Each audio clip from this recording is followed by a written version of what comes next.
नमस्कार। मैं पुखराज चौधरी, ग्राम रेनिया, पंचायत मांडी खुर्द, तहसील धुबरी, जिला जोधपुर, राजस्थान से हूँ। आज ये महंगाई राहत कैंप हमारे पंचायत में लगा है। सीएम साहब का बहुत आभारी है हम। तो सीएम साहब ने 10 ऐसी योजनाओं का रजिस्ट्रेशन आज इस कैंप के द्वारा एक साथ किया है।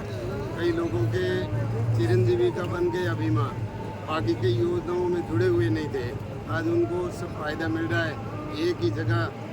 वो आने के बाद में उनको भी मालूम चलता है कि भाई फ्री राशन नहीं मिलता है, 1000 रुपये पेंशन भी हो रही है। किसानों के लिए बिजली 2000 यूनिट कृषि में मिल रही है। घर लाइट का घरेलू में 100 यूनिट, पूरा घरेलू बिजली बिल तो फ्री है, नहीं के बराबर है। ऐसे हर वर्ग को छुआ है। गरीब है उनको फ्री राशन मिल रहा है, और युवा वर्ग है उसमें किसी को दुर्घटना का 10 लाख रुपए मिल रहा है, चिरंजीवी का 25 लाख रुपए मिल रहा है। आज गरीब बीपीएल परिवार है उसको 500 रुपये में गैस की टंकी मिल रही है। मनरेगा में 125 दिन का रोजगार मिल रहा है। और घर पर गौमाता पाल रखी है उसको 2 कामधेनु गौमाताओं का बीमा हो रहा है। और वृद्धावस्था पेंशन में तो किसी को 750 मिलते थे, 500 मिलते, उनको 1000 रुपये कर दिया है। और शहरी में भी 125 दिन का रोजगार है। कुल मिलाकर सीएम साहब ने बहुत अच्छी स्कीम निकाली है। और ये जो प्रशासन गाँवों के संग अभियान, जिसके अंदर पूरा प्रशासनिक अमला यहाँ मिलता है, तो हर वर्ग को किसी के बारे में काम होता तो एक ही दिन में यहाँ पर सारे काम हो जाते हैं। किसी भी व्यक्ति को यहाँ इधर उधर चक्कर काटने की ज़रूरत नहीं रहती है। एक ही दिन में सारी सुविधा उपलब्ध होती है, उसमें सारी योजनाओं का पता चल जाता है। हमारे यहाँ ओसियाँ विधानसभा से तेज तरार दबंग विधायिका है हमारी दिव्या जी मदेना। बहुत बहुत धन्यवाद करते हैं हम, जो हमारी भाग्य में ऐसा एक विधायक मिला है जो विधानसभा के अंदर बड़ी जोर शोर से आवाज़ उठाते हैं। ओसियाँ के बारे में बहुत अच्छी विकास की योजनाएं जो सीएम साहब ला रहे हैं उनको धरातल पर लागू किया है, उतारा है, बहुत अच्छा काम किया है। और सब लोग उनके आभारी है। हम तो सीएम साहब का भी आभार व्यक्त करते हैं, चाहते हैं 3 बार मुख्यमंत्री बने हैं। जब से आज सीएम साहब शुरू से चुनाव लड़े थे परसराम जी मदेना के इस तरह से, उस समय सीएम साहब के पास एक स्कूटर था, जो स्कूटर बेचकर एमपी का संसद का चुनाव लड़ा। उस परिस्थिति से निकलकर इस गांधीवादी नेता के अंदर इतनी बड़ी सोच थी कि जोधपुर को भाग्य ही बदल कर रख दिया। आज राजस्थान की आर्थिक राजधानी जयपुर है, परंतु हर व्यक्ति को राजस्थान के किसी भी कोने से व्यक्ति को एहसास होता है कि हमारी राजधानी ये जोधपुर है। आर्थिक राजधानी बना दिया जोधपुर। शिक्षा के क्षेत्र में बहुत काम किया है यहाँ गहलोत साहब ने, चिकित्सा के क्षेत्र में बहुत काम किया है जोधपुर में। आजू बाजू यहाँ जोधपुर की परिसमन सीमा बहुत लंबी है। फलोदी जिला नहीं था, फलोदी वालों को यहाँ चक्कर काटना पड़ता था, फलोदी को जिला घोषित कर दिया।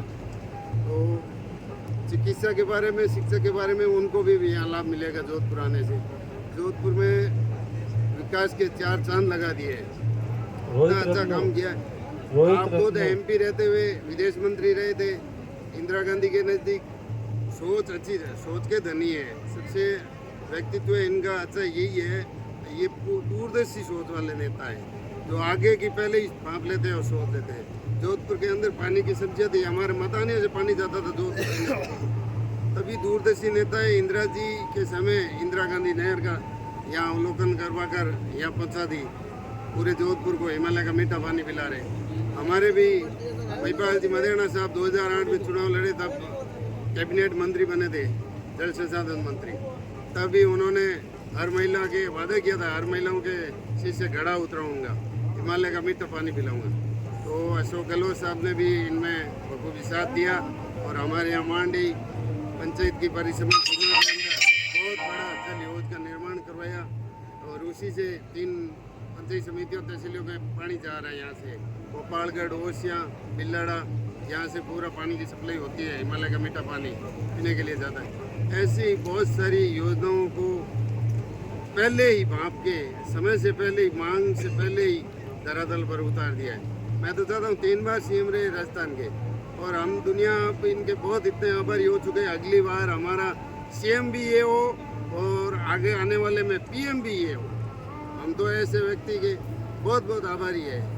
ये नंबर 1 नेता है राजस्थान के। ये गांधी, आज के समय के गांधी है और बहुत ही अच्छी सोच वाले नेता है। किसी से 3 बार सीएम रहे हैं।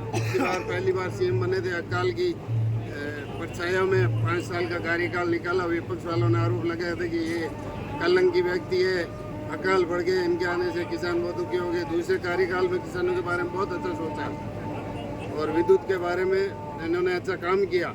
जो विद्युत वसुंधरा जी बाहर से खरीद के लाती थी, उसी पैसों को अशोक गहलोत ने यहाँ कामयाब किया और यहाँ पर विद्युत का उत्पादन किया और किसानों को भरपूर बिजली देने का जो वादा किया था वो पूरा किया। आज देखो सौर ऊर्जा के क्षेत्र में कितना बिजली का उत्पादन कर दिया है। आप चाहो तो आज किसान आपके घर पे खेत पे भी सौर ऊर्जा का संयंत्र लगा सकता है, अपनी खुद की बिजली उपयोग कर सकता है और आगे बेच भी सकता है। इससे बड़ी और क्या योजना हो। मुख्यमंत्री बहुत बनते हैं, लोगों से पैसा वहाँ बाहर से सरकार से कर्ज लेके सरकार चला लेते 5 साल, परंतु ऐसा कोई सोचने वाला नहीं है कि ये इतने पैसे अगर हम ऋण उठाकर यहाँ राजस्थान में खर्च कर रहे हैं, राज्य में खर्च कर रहे हैं, अगर इन्हीं पैसों को हम ऐसी योजना परियोजना में लगाएं ताकि ये यही उत्पादन शुरू हो जाए और अपना पैसा कामयाब हो जाए। ऐसे सोच वाले ये हमारे मुख्यमंत्री राजस्थान के जननायक, बहुत ही हितैषी, युवा दिलों की धड़कन और सभी किसानों के चौमुखी विकास के बारे में सोचने वाले अग्रणी नेता श्रीमान अशोक गहलोत जी है। और हमारी बहुत बहुत धन्यवाद इन विधायक साहिबा को जो कम उम्र में इतनी अच्छी पढ़ी लिखी होकर विधानसभा में अच्छी तरह से हर मुद्दे को भांपती है और उठाती है, ईमानदारी से कर्तव्य निष्ठा से काम करती है। यहाँ पर ओसिया पंचायत समिति के अंदर आपको विधानसभा के अंदर कहीं भ्रष्टाचार की बू नहीं आएगी।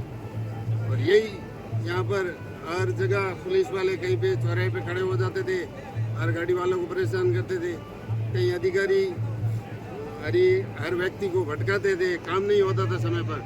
आज उनके नाम से, गहलोत साहब के और दिव्या जी मदेरणा के नाम से काम होता है। किसी को अधिकारी को कहने की जरूरत नहीं है, सीधे काम करते हैं, क्योंकि ये सुशासन है, ये भ्रष्टाचार मुक्त राजस्थान है, ये 0 टॉलरेंस की नीति है। ऐसा राजस्थान भविष्य में कभी देखा था ना आगे। ये गहलोत साहब है, इसी की वजूद है जो ऐसा राजस्थान का निर्माण किया है भव्य। और आगे आने वाले दिनों में और ये वापस हम तो दुआ है लाखों लोगों की, करोड़ों जनता की, राजस्थान की, ये फिर एक बार आए, चौथी बार ये जीत का परचम फहराए और राजस्थान के बहुत धनी, बहुआयामी मुख्यमंत्री घोषित हो हमारा अशोक गहलोत। और आगे आने वाले दिनों में हम इनको पीएम की नज़रों से देखते हैं। ऐसा एक भारत का प्रधानमंत्री अशोक गहलोत बने ताकि इस भारत का भविष्य भी सुधार में आएगा। आज केंद्र की सरकार बैठी है, पूर्ण बहुमत की सरकार है, परंतु गरीब की, किसान की आवाज़ कुचली जाती है, विपक्ष की आवाज़ कुचली जाती है। विपक्ष को गांधीवादी विचारों से धरना प्रदर्शन आज दिन तक करते हैं और वो करना चाहते हैं, परंतु उनकी आवाज़ सुनी नहीं जाती है। आप देख लो जंतर मंतर पे आए दिन कभी लड़कियां बैठती है, कभी महिलाएं बैठती है, कभी शोषित वर्ग किसान धरना देते हैं। आपको पता है किसानों का आंदोलन कितना लंबा चला, कितनी शहीद बलिदानी देनी पड़ी किसानों को। ऐसी आज तक सरकार नहीं है केंद्र में जो इतनी नहीं सुनी हो। हमारे अच्छे प्रधानमंत्री रहे मनमोहन सिंह जी, जो किसानों के 71,000 करोड़ रुपए वही देश के अर्थशास्त्री थे। लोग उनको समझ नहीं पाए और इन्होंने ये उद्योगपतियों के चंगुल में ऐसे अपना प्रचार बड़ा चढ़ाकर पेश किया और जनता को ठग के और वोट हासिल कर लिए और सत्ता पे काबिज हो गए। तो मैं तो मानता हूँ जनता ने इतना वोट नहीं दिया केंद्र सरकार को। इनका ये गणितीय फेर है, विपक्ष अलग अलग होके चुनाव लड़ता है तभी मात खाता है। बाकी ये 30-38% पे केंद्र की सरकार चुन जा रही है, जबकि विपक्ष के पास 50% से ज़्यादा मत होते हैं, तो वो अलग अलग पार्टियों में बटे हुए, इसलिए उनका मत अलग अलग जा रहा है और ये आसानी से 30% वोट पाकर भी सत्ता पे काबिज हो जाते हैं। और विपक्ष 50% वोट पाकर भी हताश रह जाता है, क्योंकि ये अलग अलग पार्टी अगर आज समय है या तो एक हो जाओ नहीं तो कुचले जाओगे। मैं तो विपक्षी पार्टियों से ही अनुरोध करता हूँ, आप एक हो जाओ, एक होकर चुनाव लड़ो इनके सामने। ये बहुत बड़ी ताकत है, ये उद्योगपतियों की ताकत है। बहुत उद्योगपतियों का ऋण माफ किया है और किसानों की तरफ ये देखते भी नहीं है। आज किसान वर्ग भारत का अन्नदाता है, अन्न पैदा करता है और पूरे देश का पेट भरण करता है। ऐसा किसान अगर दुखी रहता है, कहने में तो ये बहुत बड़ी बड़ी बातें करते हैं परंतु जमीनी हकीकत पर नहीं करते। आज पहलवान बैठे हैं, देखो खिलाड़ी बैठे हैं, खिलाड़ियों के बच्चियों के साथ में कितना अत्याचार हो रहा है। ये बीजेपी के नेता जो भ्रष्टाचार भी करते हैं, बलात्कारी भी है, और दूसरी पार्टियों से अगर बीजेपी में आते हैं तो ये गंगाजल से नहा के धो के तैयार हो जाते हैं, क्या दूध के धुले हो जाते हैं। दूसरी पार्टी में रहते तो भ्रष्टाचारी बलात्कारी, इनके पार्टी में आते ये तो साफ सुथरे हो जाते हैं। आज आंख मूंद कर बैठे हैं अमित शाह, आज के गृह मंत्री है, क्यों नहीं सुन रहे? पुलवामा अटैक हुआ था, 40 जवानों की शहादत दे दी। भाई साहब, ये किसानों के बेटे थे 40 जवान, बहुत बड़ी शहादत थी। इतनी बड़ी शहादत आज दिन तक देश में नहीं हुई। और केंद्र की सरकार मोदी जी कहाँ फोटोशूट करवा रहे थे, आज दिन तक जांच नहीं हुई। केवल इनका एक ही प्रोपेगेंडा है, जांच की जाएगी। पता ही नहीं रहता जांच कब होती है, कहाँ होती है, कुछ पता नहीं। कागजों में लिप्त कर देते हैं, ध्यान भटका देते हैं। मीडिया तो पूरा गोदी मीडिया बनकर बैठ गए। आज जो मीडिया का काम है जमीनी हकीकत पर गरीब, किसान, शोषित, पीड़ित वर्ग की आवाज़ उठाना, उनकी आवाज़ को बुलंद करना और सरकार से टकराव पैदा करना कि भाई आपने ये गलत काम कर रहे हैं। आपके मंत्री, एमएलए, नेता, अधिकारी, उनका काम वो है मीडिया का। जबकि आज मीडिया इन्हीं के हाथों में खेल रहा है और इनका प्रचार प्रसार कर रहा है। देश का प्रधानमंत्री, पूरे देश का प्रधानमंत्री होता है, फिर भी ये अपनी पार्टी का लोगो लगाकर हर जगह मीटिंगें कर रहे हैं, हर जगह भाषणबाजी कर रहे हैं। पूरे देश में ऐसा माहौल पैदा किया है, आज इन तक भारत में हुआ ही नहीं। और ऐसा तो गंदा अत्याचार अंग्रेजों के शासन में भी नहीं था। इतना गंदा शासन अंग्रेजों के शासन में भी नहीं था। गांधी जी उनसे लड़े अकेले व्यक्ति होकर, वो भी माना अंग्रेजों ने। और गांधी जी से हार मानकर अंग्रेज यहाँ से भारत छोड़ के चले गए थे। और ये ऐसी यही के काले अंग्रेज है, ये गोरे अंग्रेज नहीं, काले अंग्रेज है, भारत में पैदा हुए। गुजरात को तो देख लो आप, उठा के गुजरात मॉडल को पेश करके ये भारत में आए थे, पूरे भारत में छा गए।